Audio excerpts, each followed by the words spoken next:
No início da década de 1980, ocorre no Atlântico Sul um acontecimento inédito na história mundial. Após quase 150 anos de ocupação britânica, o exército argentino retoma o controle das Ilhas Malvinas através da chamada Operação Rosário, em 2 de abril de 1982.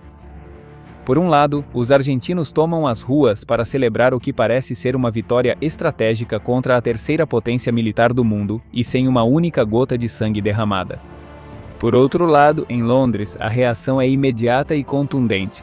Quase como se sentindo humilhado, o Reino Unido começa a mobilizar uma força aérea e uma força naval que não eram vistas em ação desde os dias da Segunda Guerra Mundial. Depois disso, a sensação de vitória do exército argentino começa a desmoronar. E apesar de estarem a mais de 12.500 quilômetros do Reino Unido, vem cada vez mais próximo um conflito internacional. Estas são as primeiras e cruciais horas da chamada Guerra das Malvinas, um conflito entre a Grã-Bretanha e a Argentina pelo controle de ilhas que, mais do que um simples território, tinham um significado transcendental para ambas as nações. Acompanhe-nos hoje para conhecer a história da Guerra das Malvinas, seu desenvolvimento, seus marcos principais e seu desfecho, que marcará para sempre o destino de ambas as nações. Meu nome é Alessandro Polentino e esta é a Nova Enciclopédia. Mas antes de começar com a história de hoje, queremos convidar você a apoiar nosso canal, a se inscrever, a deixar seu like, a deixar seus comentários que lemos todos, a compartilhar nossos vídeos com cada um de seus amigos e a ativar as notificações para não perder nenhuma das nossas próximas publicações. Assim, sem mais nada a acrescentar, vamos começar a história de hoje.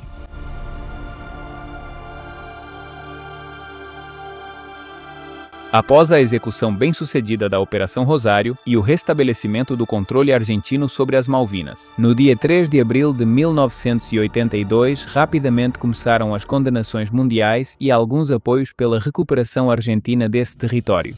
No mesmo dia, 3 de abril, o Conselho de Segurança das Nações Unidas aprova a Resolução 502, instando a Argentina a retirar suas tropas e a negociar uma saída pacífica das mesmas. A resolução foi proposta pelo Reino Unido e amplamente apoiada pelos Estados Unidos, que oferecem apoio diplomático e militar ao Reino Unido desde o primeiro dia, algo com o qual, como vimos, a junta militar argentina não contava.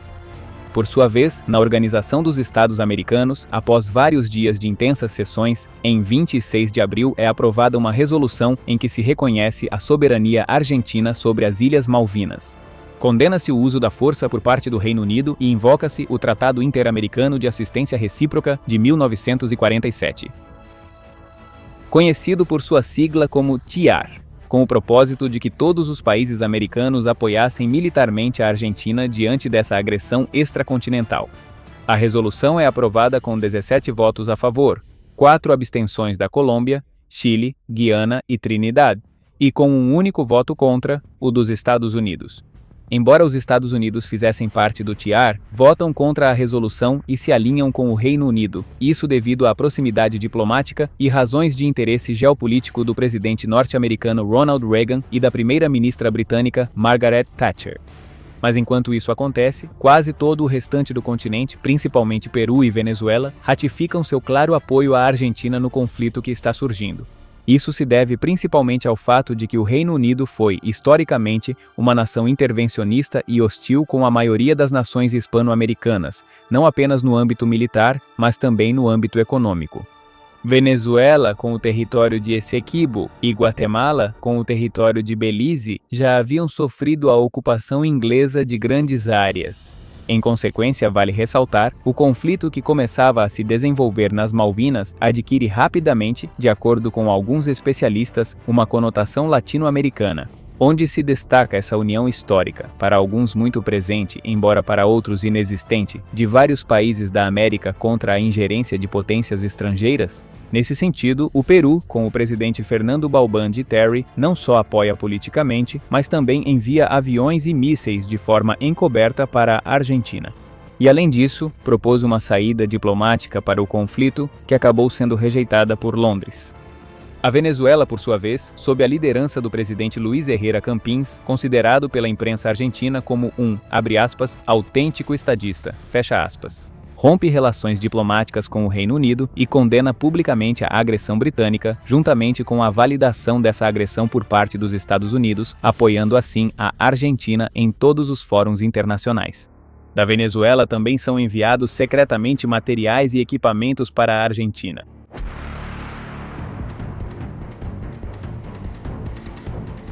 Mas voltando aos acontecimentos nas Ilhas Malvinas, no dia 5 de abril, apenas 3 dias após a retomada argentina, parte para o Reino Unido a chamada Força Tarefa, um enorme contingente de homens e equipamentos para a, entre aspas, recuperação britânica das ilhas.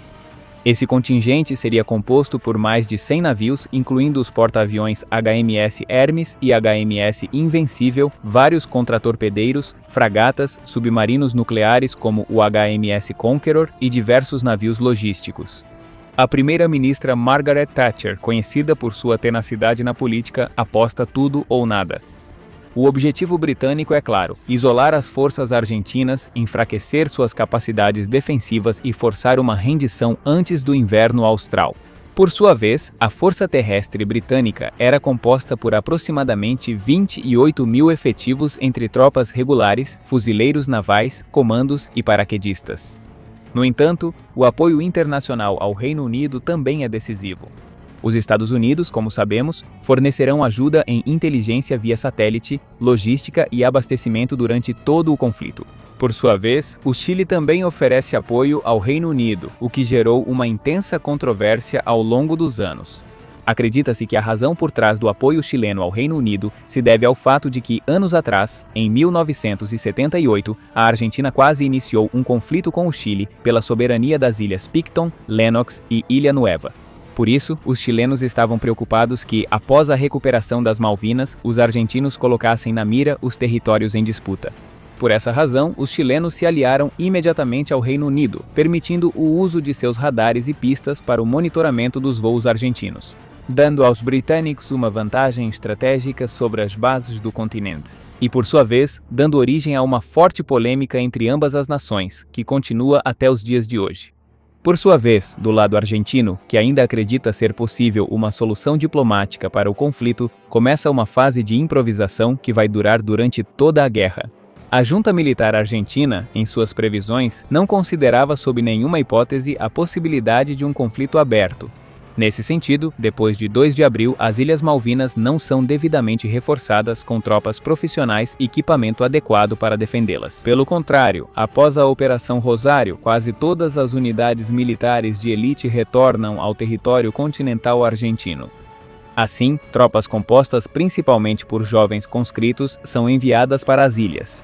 Essas tropas se posicionam nos arredores da capital das ilhas, chamada Puerto Argentino ou Port Stanley. E com o passar dos dias, vão se desgastando pela tensão, pelos bombardeios britânicos e pelas terríveis condições climáticas de vento, frio e chuva típicas do Atlântico Sul. Nesse sentido, diante de umas Ilhas Malvinas fracamente protegidas, a força-tarefa britânica não demora a agir. E no final de abril, ela se apresenta nas águas geladas do Atlântico Sul para enfrentar os argentinos, considerados por eles como invasores. No entanto, antes de falar sobre o conflito, vamos fazer um pequeno parêntese para revisar as forças militares que se encontraram no Atlântico Sul naquele abril de 1982.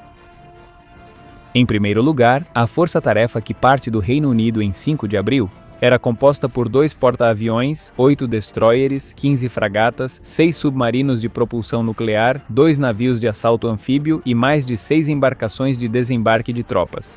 Além disso, o Reino Unido envia uma frota auxiliar composta por 75 navios, com o objetivo de reforçar as forças principais. Ao todo, são 114 navios britânicos que chegam ao Atlântico Sul. Essa grande força militar contrasta com a Argentina, que por sua vez contava com apenas 12 navios logísticos para apoiar as tropas durante a batalha. Por sua vez, em termos de força aérea, a maioria dos aviões enviados pelo Reino Unido opera a partir da ilha Ascensão, um pequeno território britânico no meio do Atlântico e localizado a quase 2.000 quilômetros das Ilhas Malvinas, que funciona durante todo o conflito como base logística e de reabastecimento para os britânicos. Lá também, eles se encontram com os norte-americanos, que fornecerão armas e equipamentos para a força britânica. Por sua vez, nos porta-aviões britânicos também estão os chamados Sea Harriers, caças de última geração, que dominarão o céu do Atlântico Sul durante todo o conflito. Esses caças estavam armados com os letais mísseis Sidewinder de última geração. No entanto, apesar do poderio naval e aéreo, no local a Força de Yen transformou a história da Força-Tarefa Britânica. No ano, a Força do Reino Unido e a Argentina, incluindo helicópteros de ataque, de transporte de tropas e de carga, o Reino Unido envia um total de 158 helicópteros. Isso contra os apenas 26 helicópteros de que a Argentina dispunha naquele momento. Nesse sentido, o grande contingente naval britânico se divide em dois grupos, um liderado pelo porta-aviões Hermes e outro pelo porta-aviões Invincible. Ambos se posicionam a vários quilômetros a leste das Malvinas e de lá são comandadas as incursões e operações britânicas às ilhas. Além disso, o Reino Unido declara uma zona de exclusão total de 200 milhas náuticas ao redor das Ilhas Malvinas. Isso significa que qualquer navio ou aeronave que entrasse sem autorização do governo britânico seria considerado inimigo pelas forças desse país. Assim, em 1º de maio, quase um mês após a Operação Rosário, a Força-Tarefa Britânica começa os bombardeios sobre as posições argentinas nas Ilhas Malvinas, dando início formal à fase ativa do conflito. Nesse contexto, a Força Aérea Britânica executa sua primeira operação militar nas Malvinas, chamada Operação Black Buck 1, na qual um bombardeiro Vulcan decola da ilha Ascensão e lança sua carga explosiva sobre o aeroporto de Porto Argentino, a capital das ilhas, em um ataque simbólico e estratégico que deixa o aeroporto parcialmente inutilizado. Nesse mesmo dia, começam os confrontos aéreos entre caças argentinos e caças britânicos. A tensão já havia escalado para uma guerra aberta. Nesse primeiro dia de combate também ocorre a primeira derrubada confirmada de um avião argentino, um Canberra de reconhecimento que é interceptado e destruído por um míssil britânico. Assim começava uma guerra de verdade, com fogo cruzado no céu e com hostilidades navais nas águas do Atlântico Sul.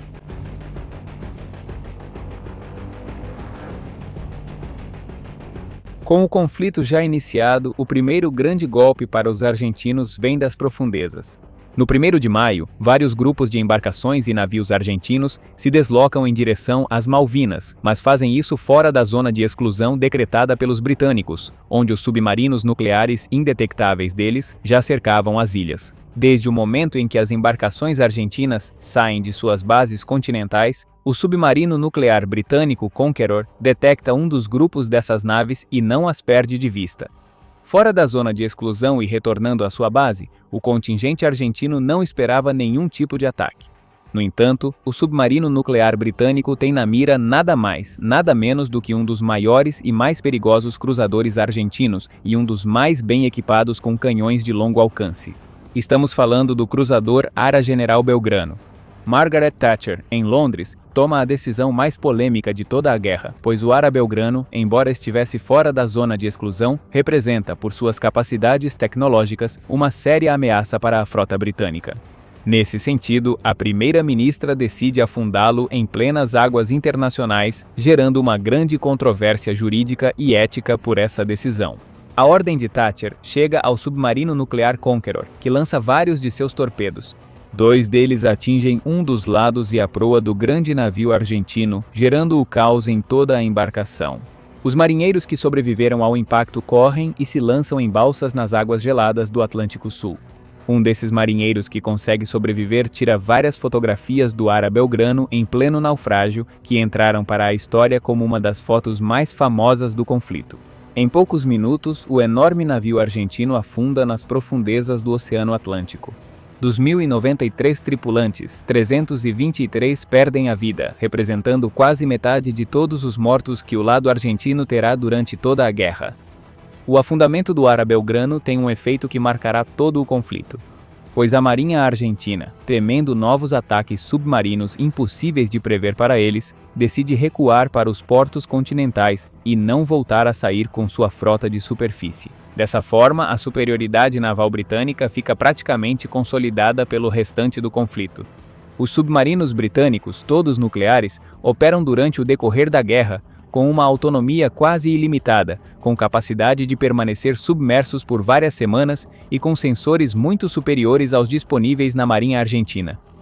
Enquanto isso, os navios argentinos não possuem um sistema moderno de guerra antissubmarino e operam em total inferioridade em todos os aspectos. Assim, com a frota britânica se aproximando cada vez mais das Malvinas, a Força Aérea Argentina se torna o principal bastião defensivo. Nas Malvinas, as forças terrestres argentinas estavam à mercê dos bombardeios navais e do constante assédio dos Sea Harriers. Além disso, nas ilhas não havia nenhum aeroporto de porte suficiente para posicionar os caças argentinos. E já não era uma opção utilizar os porta-aviões devido à superioridade britânica no mar, o que obriga os argentinos a travar parte importante da luta nas Malvinas, nos ares. Diante desse panorama, os pilotos argentinos e seus caças do tipo Skyhawk, Mirage, Dagger e Super Étendard terão que voar a partir das bases continentais na Argentina, a mais de 600 quilômetros de distância das Malvinas, com apenas alguns minutos de margem para atacar e retornar antes de ficarem sem combustível. Por sua vez, os aviões argentinos enfrentarão uma frota naval inglesa equipada com sistemas de defesa aérea avançados e escoltas com mísseis antiaéreos do tipo Sea Dart e Sea Wolf. Somando-se a esses métodos defensivos, o Reino Unido conta com os já mencionados Sea Harrier, uma aeronave de decolagem vertical embarcada nos porta-aviões HMS Hermes e HMS Invincible. Equipados com mísseis RR Sidewinder, o Sea Harrier tem um desempenho notável. Derrubam mais de 20 aviões argentinos sem sofrer perdas em combates aéreos. Sua capacidade de decolar do convés, manter patrulhas constantes e operar com apoio de radares navais lhes dá domínio total do espaço aéreo sobre as Malvinas.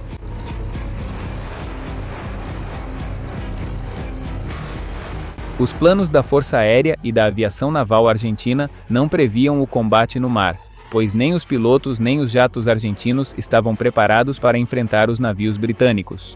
No entanto, apesar de suas evidentes limitações, a Argentina consegue infligir golpes duros à Marinha Britânica. Por exemplo, em 4 de maio, um avião de reconhecimento argentino detecta 2 navios ingleses ao sudoeste das Malvinas. Após isso, da Argentina decolam 2 caças do tipo Super Étendard, cada um equipado com o temível míssil Exocet. Os mísseis Exocet, de fabricação francesa, foram projetados para voar a uma altitude muito baixa, quase rente ao mar, o que os tornava extremamente difíceis de detectar e neutralizar. Uma das principais vantagens tecnológicas desses mísseis era que eles possuíam um radar ativo em sua própria cabeça de busca. Isso lhes permitia, uma vez lançados, se autodirigir até o seu alvo, sem necessidade de orientação posterior a partir do avião, o que aumentava sua precisão e letalidade. Naquela época, a Argentina dispunha de apenas 5 unidades desse tipo. Assim, o caça Super Étendard argentino detecta o contratorpedeiro britânico HMS Sheffield. Após voar rente ao mar e receber reabastecimento em voo, o caça argentino dispara um único Exocet. O míssil atinge o lado do Sheffield. O dano causado pelo impacto e o incêndio posterior acaba sendo fatal. O navio afunda dias depois e 21 britânicos morrem. Esta foi de fato a primeira grande perda britânica durante a guerra. A partir desse momento, o míssil Exocet se torna um símbolo de ameaça real para a frota britânica. Apesar dos poucos mísseis disponíveis, a Argentina demonstra que podia alcançar e danificar alvos de alto valor em mar aberto. No entanto, uma das principais tragédias técnicas para os argentinos é que muitas das bombas lançadas por seus aviões no final não explodiam. Os caças da Força Aérea Argentina não tinham armamento apropriado antinávio, pois as bombas de que dispunham estavam projetadas para alvos terrestres. Nesse sentido, para evitar serem detectados e abatidos pelos sofisticados radares dos navios britânicos e conseguir causar algum dano, os pilotos argentinos são obrigados a voar em altitude muito baixa e soltar essas bombas quase rente à água, o que não dá tempo para o mecanismo de espoleta se armar antes do impacto. Durante essas manobras, os pilotos argentinos demonstram grande habilidade e coragem ao voar a poucos metros acima do mar e enfrentar de frente todo o fogo antiaéreo dos grandes navios britânicos. Ainda assim, apesar dos esforços gigantescos dos pilotos argentinos, mais de uma dezena de embarcações britânicas são atingidas por bombas que simplesmente não detonaram. Se isso tivesse acontecido, o custo britânico durante a guerra teria sido muito maior. As cenas eram um tanto frustrantes para os argentinos. Os pilotos cumpriam sua parte com uma incrível precisão cirúrgica, mas a tecnologia militar disponível não ajudava muito. No entanto, apesar de a maioria das bombas não detonar, algumas realmente caem e causam estragos no inimigo. Por exemplo, em 12 de maio, um grupo de caças Skyhawks argentinos decola, como de costume, das bases continentais com destino às ilhas.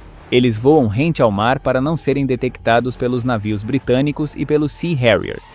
Os Skyhawks argentinos detectam dois alvos, o HMS Brilliant e o HMS Glasgow, que se retiram após bombardear posições terrestres argentinas nas ilhas. Os Skyhawks argentinos atacam lançando suas bombas contra o HMS Brilliant, mas nenhuma acerta o alvo. No entanto, o quarto e último avião decide atacar o HMS Glasgow. A bomba que ele lança não explode, mas perfura o destroyer, deixando-o completamente fora de serviço.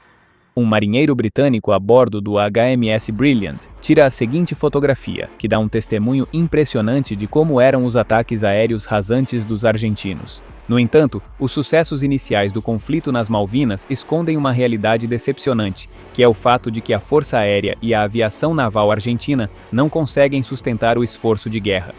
A falta de aviões de reposição, a perda de pilotos treinados, a carência de radares modernos e a ausência de inteligência tática em tempo real reduzem a capacidade ofensiva argentina. Durante o conflito, muitos aviões operam praticamente sem apoio eletrônico. Voam em missões sem conhecer a localização precisa da frota, sem coordenação conjunta com a marinha e com uma margem de erro mínima. Muitos deles são abatidos por mísseis ou pelo fogo antiaéreo britânico. Outro grande erro estratégico que resulta em prejuízo para os esforços argentinos é a falta de uma doutrina militar conjunta entre a Força Aérea e a Marinha para o conflito. Em vez de planejar operações combinadas, ambos os ramos das Forças Armadas operam separadamente, duplicando esforços e perdendo inúmeras e valiosas oportunidades. Em contraste com essa realidade, os britânicos contam com centros de comando embarcados, comunicações via satélite, inteligência em tempo real e superioridade aérea garantida graças aos Sea Harriers e aos radares de seus navios. A isso se somam sistemas antiaéreos que, embora não sejam infalíveis, criavam zonas de exclusão inacessíveis para os argentinos sobre as áreas-chave. Enquanto isso, as forças terrestres argentinas nas Malvinas sabiam que nem tudo ficaria restrito ao ar e ao mar, e que o desembarque das tropas britânicas nas ilhas era iminente. Assim, os oficiais argentinos aguardavam o desembarque nas proximidades de Puerto Argentino, a leste das ilhas. Assim, por volta de 20 de maio, os cruzadores britânicos com as tropas começaram a se mobilizar de sua posição em alto mar em direção às Malvinas. No entanto, os britânicos não desembarcam onde os argentinos pensavam que fariam, pois o fazem no Estreito de San Carlos, a oeste das ilhas, no dia seguinte, ou seja, em 21 de maio. Embora ainda restassem batalhas a serem travadas no ar e no mar, a partir desta data, o futuro da guerra seria decidido no próprio território das ilhas. Nesse sentido, a guerra logo muda de fase. O inferno aéreo e naval agora dá lugar às trincheiras e ao combate corpo a corpo, dando início imediatamente à etapa do combate terrestre pelas Malvinas. Essa etapa, por suas características e desfecho, será tratada em outro vídeo. Obrigado por nos acompanharem até o fim. Esperamos que tenha sido do seu agrado. Lembramos que o seu apoio é fundamental para o crescimento deste grande projeto. Por isso, convidamos vocês a deixar seu like, deixar seu comentário, se inscrever, compartilhar nosso conteúdo com todos os seus amigos e ficar de olho nas próximas publicações. Até a próxima!